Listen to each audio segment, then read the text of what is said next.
Moving on to France. I worked in France about 5 years ago. I did a movie there. Pinette is actually a French name. My ancestry is French and Irish. My stomach is Italian. But having a French name in France, they don't care. Lumiere was not there when I got off the plane. Biagas, no. I still enjoyed France, and I would go again. And the food was amazing. Their reckless disregard for how bad butter is for you never failed to impress me. They give you cheese a lot, though. I had cheese every meal for a week. I didn't do well with that. What do we have for you? Some more fromage. I don't want any more cheese. I'm pounding Metamucil and beer steins. You're giving me cheese. I would like to go to the bathroom this millennium. Some of the French cooking can be very different. I went to the Hotel Negresco. Oh, très bien. You have to go to the Hotel Negresco. Very limited menu. One, they had a pigeon. That's a flying rat. Why are you charging $100 for a flying rat? So some of it's very different. And I was on a movie set most of the time, and there's catering on a movie set. And we would have breakfast, but in France, they don't really have breakfast. They have like a croissant. That's it. There's a box of croissants, everybody grabs one, and it disappears, and breakfast is gone. Like you go, where's breakfast? What do you mean it's over? They have a croissant and a cup of coffee. That's breakfast. I have a croissant and a cup of coffee on the way to breakfast. Where's breakfast? Breakfast is called petit déjeuner, which means no food till noon.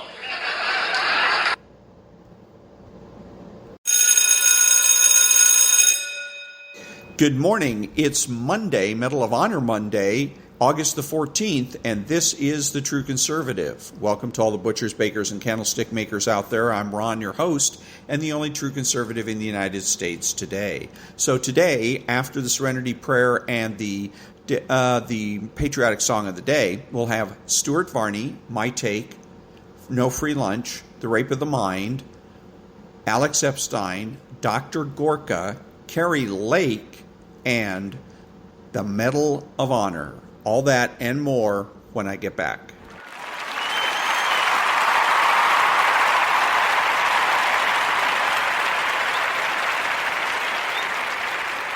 God, grant me the serenity to accept the things I cannot change, the courage to change the things I can, and the wisdom to know the difference. Amen.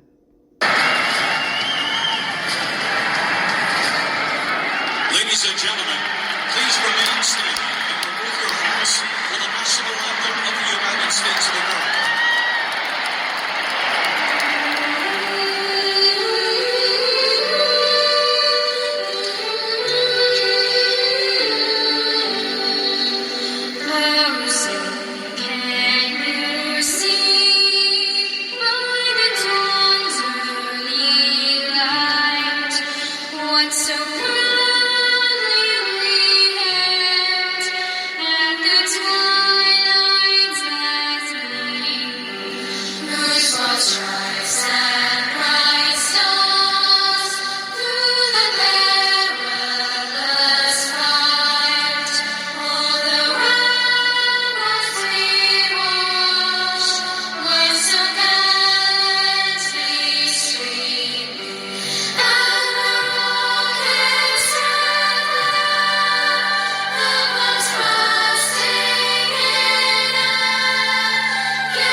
Thank you. And now, The Rape of the Mind, 250 Economic Truths by David-Bahnsen.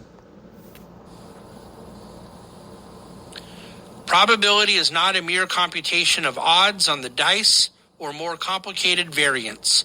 It is the acceptance of the lack of certainty in our knowledge and the development of methods for dealing with our ignorance. Nassim Taleb. Individuals have an ability to deal with what they do not know more proficiently than does a disinterested third party acting on behalf of a whole population. The skin in the game of an individual gives different motives, different processes, and a different awareness to what they do not know in any given situation. In this sense, the knowledge problem is compounded far beyond how the term is generally used. The knowledge problem is not just that a collective cannot know what individuals do know in their local and specific context. It is further that individuals are better equipped to process and mitigate the risk of what can't be known than a collective actor ever could be. And that was There's No Free Lunch by David-Bahnsen. Back in a minute.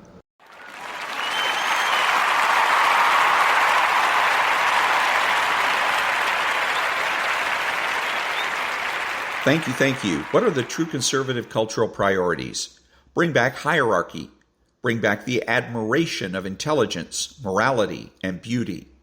Bring back single-income households, integration, parenting, the primacy of existence, certainty of knowledge, and universal rights and wrongs.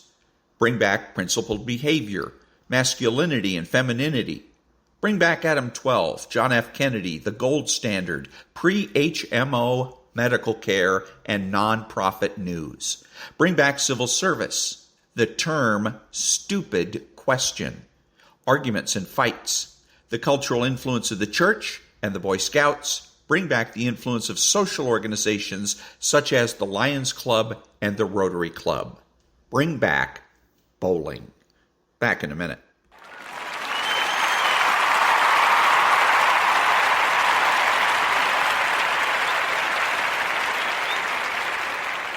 Thank you. Now, Stuart Varney's My Take. We're at 420 now. That's the yield on the 10-year Treasury. The price of oil, $82, $83 a barrel. Gas keeps going up, by the way. And Bitcoin, we're looking at that around $29,300. That's the market on a Monday morning. Now this. When the pandemic hit, schools in Los Angeles clamped down hard, imposing some of the most extreme rules anywhere in the country. It was an educational disaster. The kids simply did not learn. If you go back and look what happened back then, you'll see the teachers' union and the school board authorities turning the pandemic into political leverage. They wanted money to address income inequality. That had nothing to do with COVID. Remember, please, Trump was president. Never let the COVID crisis go to waste. Attack Trump, just abandon the kids. And now, the authorities are desperate. Enrollment is down sharply, and about 1/3 of all students in the LA system are chronically absent. That means they've missed at least 10% of school days. If they can't get the kids back, the schools lose out on a lot of money. So, the LA superintendent says if the child is mildly sick, just has the sniffles, it's okay to go to school. There's a switch. Where is the admission that the school shutdown or the vax and mask mandate simply did not work and hurt the kids? Where is there any understanding of the mental and social damage the LA schools did to the students? You could say the students are victims, not the victims of COVID so much as the victims of a politicized school board and teachers union. Second hour of Varney just getting started. And that was Stuart Varney's My Take. Back in a minute.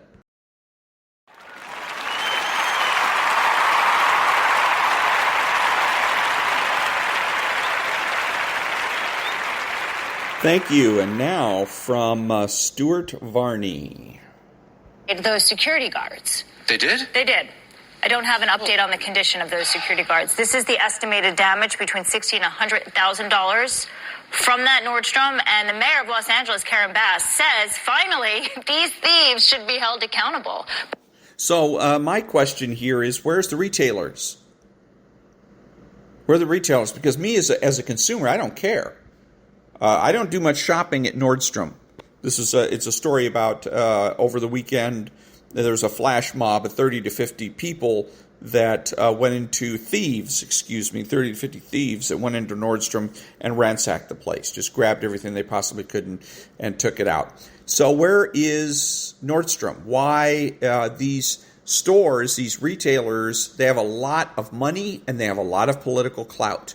Why aren't they using it?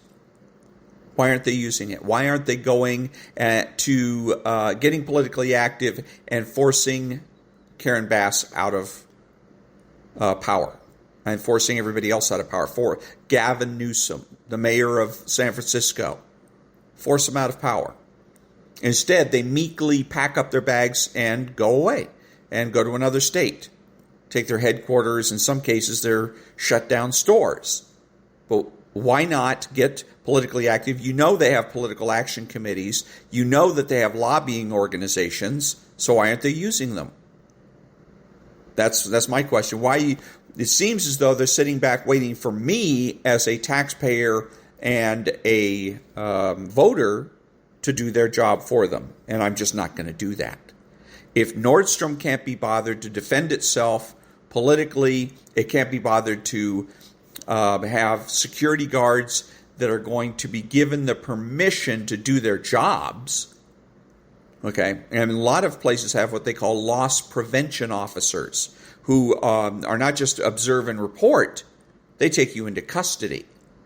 They'll cuff you. They'll take you down outside the store, cuff you, and then take you inside, call the police, and have you taken, be arrested.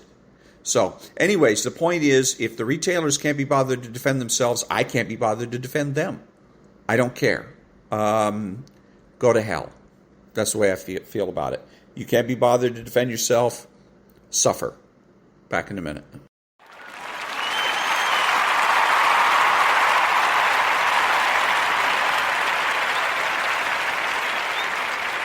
Thank you. And now, the rape of the mind.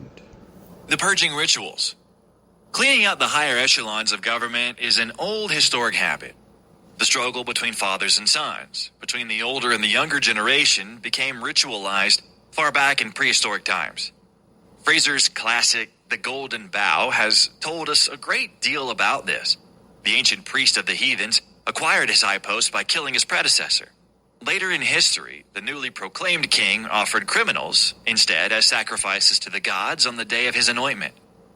In Totalitaria, the killing and purging ritual is part of the mechanism of government, and it serves not only a symbolic but also a very real function for the dictator. He must eliminate all those he has bypassed and double-crossed in his ruthless climb to power, lest their resentments and frustrated rage break out, endangering his position or even his life. The purge reflects another characteristic of life in Totalitaria. It dramatizes the fiction that the party is always on alert to keep itself pure and clean.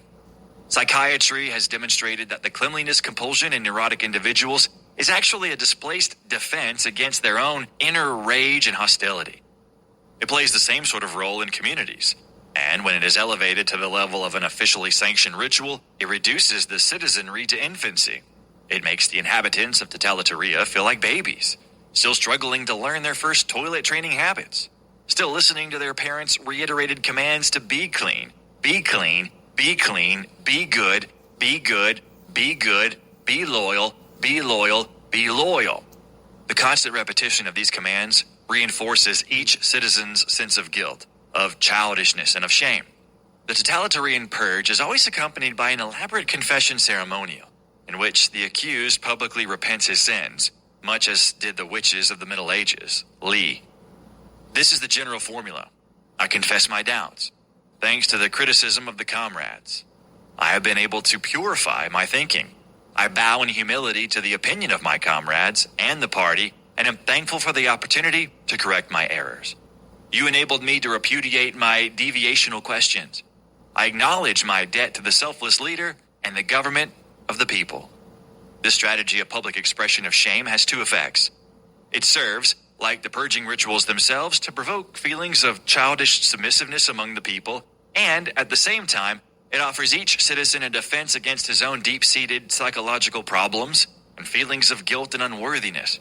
Somewhere deep inside him, The citizen of Totalitaria knows that he has abdicated his maturity and his responsibility. Public purgings relieve his sense of shame. It is the others who are guilty and dirty, not I, he thinks. It is they who are constantly plotting and conniving. But the very things of which he suspects others are also true of himself. He's afraid others will betray him because he cannot be sure in his own mind that he will not betray them. Thus, his inner tensions increase, and the purge provides a periodic blood offering to his own fear and to the god of threat. The very fact that this ritual of coercive confession and purge must be repeated again and again indicates that man develops an inner mental defense against it, and that the more it is used, the less effective it becomes as a means of arousing guilt and terror.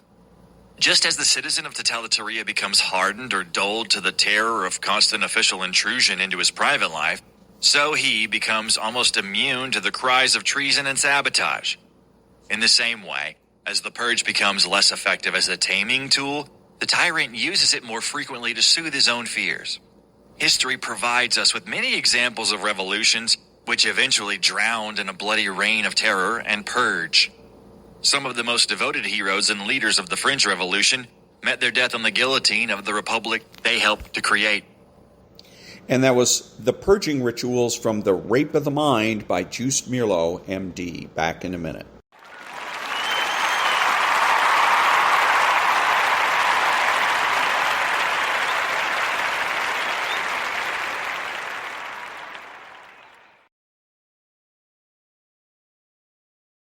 Thank you. Now a little bit of Alex-Epstein.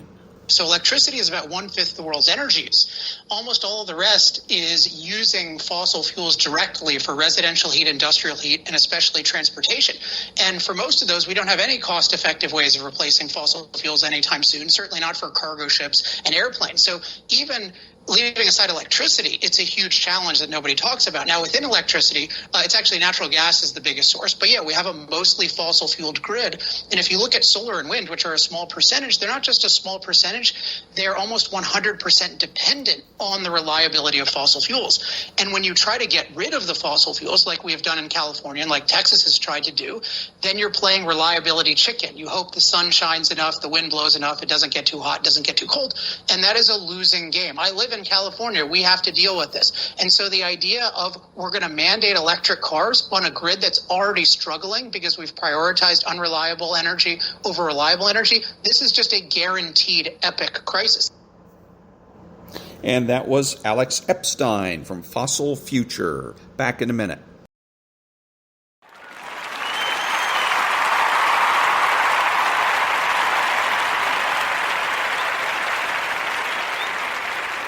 Thank you. And now, Dr. Gorka with Steve Bannon. You're at war, you have to do information operations. You have to explain why you're fighting and why the enemy is evil. I mean, why did Eisenhower constantly write speeches to our troops, even the speech he prepared for before Operation Overlord? What was it about, Steve? Well, nobody talks about this anymore. It was about God. It was about fighting on the side of the angels, that you are facing incarnate evil. That's what we're facing. Steve, we're facing a regime. This administration, with the likes of, Admiral Levine, Richard Levine, is actually promoting the mutilation of children. In uniform, he's standing there, dressed up as a parody of a woman, promoting the mutilation of children. We have the FBI targeting, quote-unquote, traditional Catholics because they go to Latin Mass. That's evil. I mean, that is, I don't care. I mean, you don't have to be going to Mass every day to understand. That means the FBI is in league with the devil. I'm sorry, Steve. If the FBI is writing threat assessments against Catholics, you know who they're really working for. Okay? So we have to use the impeachment proceeding as the explication, the information arm of our just war against the deep state. And we will win. But the GOP, the good guys, the Matt Gaetz of the world, okay? The Marsha Blackburns of the world, the Lauren Boberts of the world have to do our heavy lifting for us on Capitol Hill, convince Kevin that this is his future. This is how he becomes a hero. And then we have the informational arm, and then you got to read my article. It was published on Wednesday in American Greatness, day one of the second Trump administration. I've already started writing the plan, the first 24 hours of day one. If we do our part, if Kevin does his part, if Jim Jordan does his part, then we win in 2024. And then day one, we start to excise with a massive scalpel the deep state from inside the body of the American Republic. And there can be no mercy. If you've broken the law, if you've acted in contravention of the U.S. Constitution as an unelected bureaucrat, you must be frog-marched in handcuffs out of the department you work for, in front of CNN's cameras. We'll do it openly and transparently because you've committed crimes. You will be charged with those crimes, real crimes of sedition and subversion, and you will pay a price. And when the rest of the left-wing coterie in the bureaucracy understands that their future, their pensions, their very nice dinners at Le Diplomate are on the line, they'll understand that their constant subversion of the U.S. Constitution in contravention of the will of the American people is over. There's only one person out of the 340 million people in America who can only serve one presidential term. It's your old boss and it's my former boss. He has nothing to lose. He cannot be reelected. So we come in day one and we rip the deep state to shreds legally. Because if we don't do it legally, there's no difference between us and them. This is a crucial point. We must do it all legally, but with such force and such confidence that we are on the side of the angels, that there is no mercy for those who have transgressed the will of the American people. I'm sorry I'm getting heavy, Steve, but we are on the precipice, and this is what must be done. Given what you say, and they know that we mean to do that, what do you anticipate they're going to pull in this trial? Because they have nothing else. They can't. MAGA is ascendant. This populist nationalist movement picks up momentum every day. They understand that Trump is an instrument of divine providence. What will they do to thwart that? They have one way to do it. They have one way to do it: lawfare. They're not going to be able to steal this election. We'll be on top of that. We will beat them. They must use lawfare. What can we anticipate? What has Seb Gorka said we should anticipate in this? Well, they will try to steal the election again. That's who they are. They've been doing it for 80 years. So in Chicago, in Baltimore, in all those places, Atlanta, they'll try to do it again. But we can't allow them. If my wife can work a 16-hour day on election day as chief election officer, then every stinking viewer and listener should be out there making sure that no votes are stolen in their local elections and their federal elections. What are they going to throw in, Steve? Everything. This is the Japanese soldier on the Pacific island that fights for the next 12 years after the bombs are dropped on Hiroshima and Nagasaki. I mean, they have no moral compunction. There's no internal fence. There's no moral code. Therefore, when they see that this man can actually end their corruption forever, they will deploy everything. They'll come after you. They'll come after me. They'll come after, the Mark Houcks of the world at every level. Why? Because they are that desperate servant of Tojo on that island in the Philippines for whom the war never ends. And we just have to defeat them first. I can't paint a positive picture for you apart from the fact that we've already won. I mean, look, thanks to our Lord and Savior, we've already won. But these people will be the vicious, Japanese soldiers on that island in 1952 who are still fighting. Why? Because we are the existential threat to their corruption, and they know it. And as a result, gird your loins. Look at what they did this week to a poor Hispanic maintenance man. I mean, forget President Trump for a second, because he's made of Teflon. He's titanium. He will overcome, because that's who he is. But Carlos de Oliveira, a working class man who builds things with his hands, who fixes things with his hands, a man who's a Hispanic. This is the person the Democrats say they represent, the downtrodden, the working class, the minorities. This week they said, "Oh, you work for President Trump? Well, we're gonna charge you with indictments that total 400 years in prison. We're gonna force you to put down $100,000 on the booking sergeant's desk as bail before we let you go." Could you imagine, Steve, if President Trump didn't have Carlos de Oliveira's back? That's a real American who's just wants to live and support his kids and work for President Trump. If they'll do that to the maintenance man at Mar-a-Lago, you better be ready for the fight of your life politically, because for them, they know this is it. If we win, if President Trump wins, day one, if you're back in the administration, if I'm back in the administration, we won't sleep. Literally, we'll, 20, 21 hours a day, we will be dismantling the administrative state. 20 hours a day. And that's why when you ask me what are they going to do, they're going to claw. They're going to claw to survival. And they're going to use every weapon possible. So pray the rosary.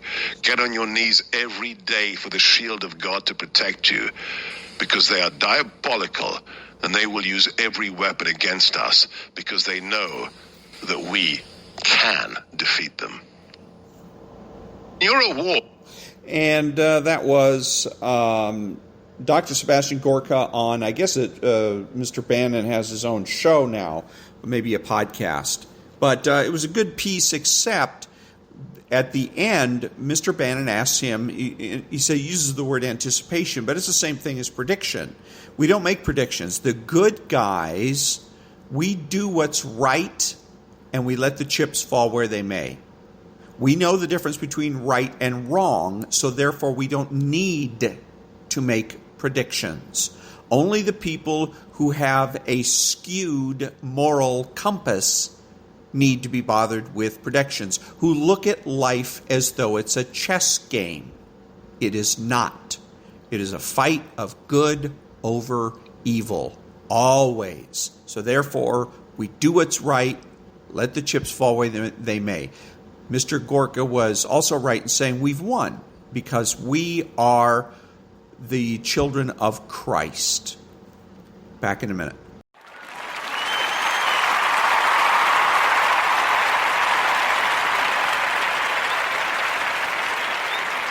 Thank you. And now someone we don't hear from very often, Kari Lake. I am not going to quit. I'm not going to be deterred by any of these nasty news articles, phony polls, ugly things that people say. I don't care what they say. You can't cancel me. I'm a mom. I'm on a mission to make sure that my kids have the same rights and freedoms, Michael, that you and I had, and that my future grandkids have a country they can live in with the Constitution, with the United States Constitution still intact. And I know there are millions of people just like me all across this country who are ready to fight for this country as well, just like we are. I am not going to quit. And that was Kari Lake, the lady that was running for, I believe it was governor of the state of Arizona, and I believe is still fighting to win that race. And good for her. That's the sound, what you heard, of a woman who knows the difference between right and wrong. She does what's right, and she lets the chips fall where they may. As a matter of fact, Donald Trump is the same way. Back in a minute.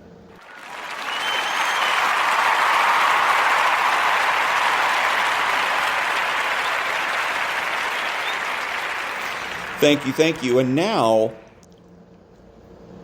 former President Barack Obama awarding Chief Etchberger the Medal of Honor. Let us pray.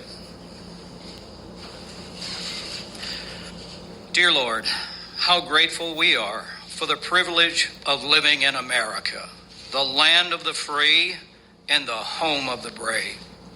We thank you for those throughout our nation's history who have left the comfort and security of our shores to stand between their loved homes and the war's desolation, pledging their lives, their fortunes, and their sacred honor to establish and maintain our precious freedoms.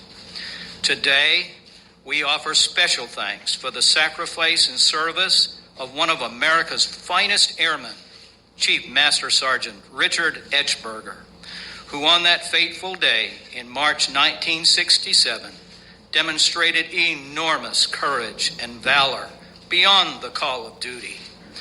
As the sons of this brave Air Force warrior receive on his behalf our nation's highest military award, the Medal of Honor, we know that they will stand just a little taller. And so also shall we, a very proud and grateful nation. And now, as we honor this American hero and the family who loved and supported him, we humbly ask that you grace our time together with your presence and blessing. In your holy and wondrous name we pray. Amen. Please be seated. Good afternoon. And on behalf of Michelle and myself, welcome to the White House. And I thank you, General Sear, for that wonderful invocation. Of all the military decorations that our nation can bestow, the highest is the Medal of Honor. It is awarded for conspicuous gallantry, for risking one's life in action, for serving above and beyond the call of duty. Today, we present the Medal of Honor to an American who displayed such gallantry more than 4 decades ago, Chief Master Sergeant Richard L. Etchberger. This medal reflects the gratitude of an entire nation. So we are also joined by Vice President Biden and members of Congress, including Congressman Earl Pomeroy, and from Chief Etchberger's home state of Pennsylvania, Congressman Tim Holden. We are joined by leaders from across my administration, including Secretary of Veterans Affairs Rick Shinseki, Secretary of Defense Robert Gates, Vice Chairman of the Joint Chiefs of Staff General Jim Haas Cartwright, and leaders from across our armed services, including Air Force Secretary Michael Donnelly and Chief of Staff General Norton Schwartz. I want to acknowledge a group of Americans who understand the valor we recognize today because they displayed it themselves, members of the Medal of Honor Society. Most of all, we welcome Dick Etchberger's friends and family, especially his brother, Robert, and Dick's 3 sons, Steve, Richard, and Corey. For the Etchberger family, this is a day more than 40 years in the making. Corey was just 9 years old, but he can still remember that winter in 1968 when he, his brothers, and his mom were escorted to the Pentagon. The war in Vietnam was still raging. Dick Etchberger had given his life earlier that year. Now, his family was being welcomed by the Air Force Chief of Staff. In a small, private ceremony, Dick was recognized with the highest honor that the Air Force can give, the Air Force Cross. These 3 sons were told that their dad was a hero, that he had died while saving his fellow airmen. But they weren't told much else. Their father's work was classified, and for years, that's all they really knew. Then, nearly 2 decades later, the phone rang. It was the Air Force, and their father's mission was finally being declassified. And that's when they learned the truth, that their father had given his life not in Vietnam, but in neighboring Laos. That's when they began to learn the true measure of their father's heroism. Dick Etchberger was a radar technician, and he had been handpicked for a secret assignment. With a small team of men, he served at the summit of one of the tallest mountains in Laos, more than a mile high, literally above the clouds. They manned a tiny radar station, guiding American pilots in the air campaign against North Vietnam. Dick and his crew believed that they could help turn the tide of the war, perhaps even end it. And that's why North Vietnamese forces were determined to shut it down. They sent their planes to strafe the Americans as they worked. They moved in their troops. And eventually, Dick and his team could look through their binoculars and see that their mountain was surrounded by thousands of North Vietnamese troops. Dick and his crew at that point had a decision to make. Asked to be evacuated or continue the mission for another day. They believed that no one could possibly scale the mountain's steep cliffs, and they believed in their work. So they stayed. They continued their mission. There were 19 Americans on the mountain that evening. When their shift was over, Dick and his 4 men moved down to a small rocky ledge on a safer side of the mountain. And then, during the night, the enemy attacked. Somehow, fighters scaled the cliffs and overran the summit. Down the side of the mountain, Dick and his men were now trapped on that ledge. The enemy lobbed down grenade after grenade, hour after hour. Dick and his men would grab those grenades and throw them back or kick them into the valley below. But the grenades kept coming. One airman was killed, and then another. A third airman was wounded, then another.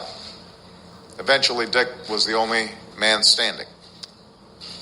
As a technician, he had no formal combat training. In fact, he had only recently been issued a rifle. But Dick Etchberger was the very definition of an NCO, a leader determined to take care of his men. When the enemy started moving down the rocks, Dick fought them off. When it looked like the ledge would be overrun, he called for airstrikes within yards of his own position, shaking the mountain and clearing the way for a rescue. And in the morning light, an American helicopter came into view. Richard Etchberger lived the airman's creed, to never leave an airman behind, to never falter, to never fail. So as the helicopter hovered above and lowered its sling, Dick loaded his wounded men one by one, each time exposing himself to enemy fire. And when another airman suddenly rushed forward after eluding the enemy all night, Dick loaded him too. And finally, himself. They had made it off the mountain. And that's when it happened. The helicopter began to peel away. A burst of gunfire erupted below. Dick was wounded, and by the time they landed at the nearest base, he was gone. Of those 19 men on the mountain that night, only 7 made it out alive. 3 of them owed their lives to the actions of Dick Etchberger. Today we're honored to be joined by one of them, Mr. John Daniel. Among the few who knew of Dick's actions, there was a belief that his valor warranted our nation's highest military honor. But his mission had been a secret, and that's how it stayed for those many years. When their father's mission was finally declassified, these 3 sons learned something else. It turned out that their mother had known about Dick's work all along. But she had been sworn to secrecy, and she kept that promise to her husband and her country all those years, not even telling her own sons. So today is also a tribute to Catherine Etchberger and a reminder of the extraordinary sacrifices that our military spouses make on behalf of our nation. Now, this story might have ended there, with the family finally knowing the truth. And for another 2 decades it did. But today also marks another chapter in a larger story of our nation finally honoring that generation of Vietnam veterans who served with dedication and courage, but all too often were shunned when they came home, which was a disgrace that must never happen again. A few years ago, an airman who never even knew Dick Etchberger read about his heroism and felt he deserved something more. So he wrote his congressman, who made it his mission to get this done. Today we thank that airman, retired Master Sergeant Robert Dilley, and that congressman Earl Pomeroy, who along with Congressman Holden made this day possible. Sadly, Dick's wife, Catherine, did not live to see this moment. But today, Steve and Richard and Corey, today, your nation finally acknowledges and fully honors your father's bravery. Because even though it has been 42 years, it's never too late to do the right thing. And it's never too late to pay tribute to our Vietnam veterans and their families. In recent years, Dick's story has become known, and Air Force bases have honored him with streets and buildings in his name. And at the base where he trained so long ago in Barksdale in Louisiana, there's a granite monument with an empty space next to his name. And that space can finally be etched with the words, Medal of Honor. But the greatest memorial of all to Dick Etchberger is the spirit that we feel here today. The love that inspired him to serve, love for his country, and love for his family. And the most eloquent expression of that devotion are the words that he wrote himself to a friend back home just months before he gave his life to our nation. I hate to be away from home, he wrote, from that small base above the clouds. But I believe in the job. He said, it is the most challenging job I'll ever have in my life. And then he added, I love it. Our nation endures because there are patriots like Chief Master Sergeant Richard Etchberger and our troops who are serving as we speak, who love this nation and defend it. And their legacy lives on because their families and fellow citizens preserve it. And as Americans, we remain worthy of their example only so long as we honor it, not merely with the medals that we present, but by remaining true to the values and freedoms for which they fight. So please join me in welcoming Steve, Richard, and Corey for the reading of the citation.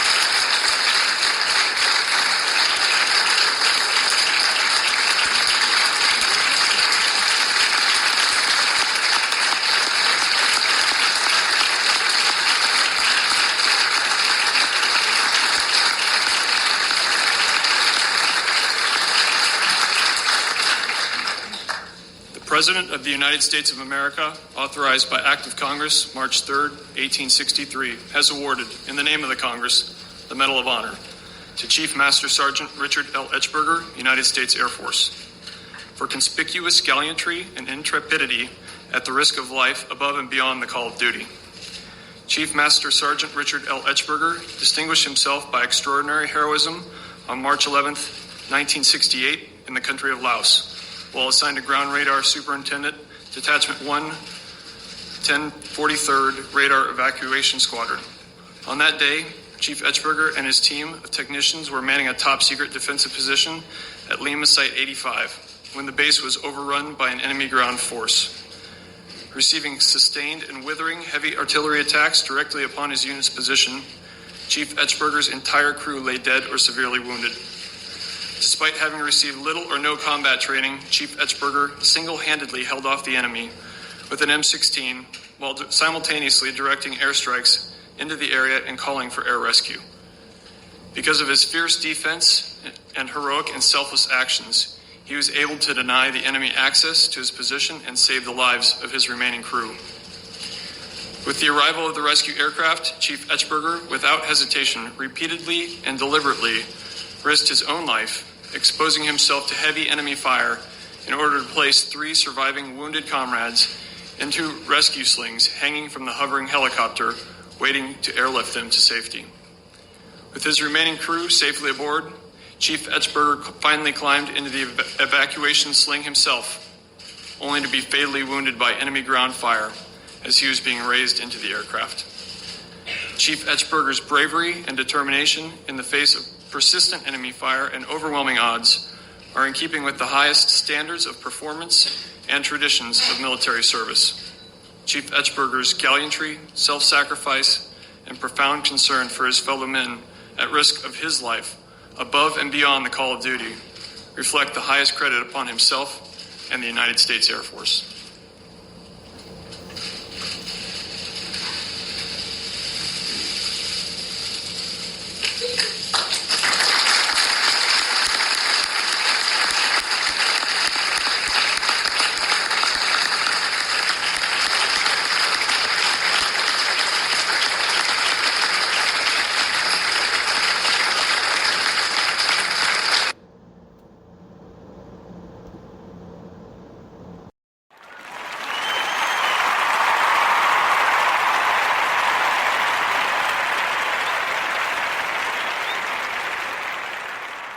Thank you. I'm Ron, your host and the only true conservative in the United States today, bidding adios to all of the butchers, bakers, and candlestick makers out there.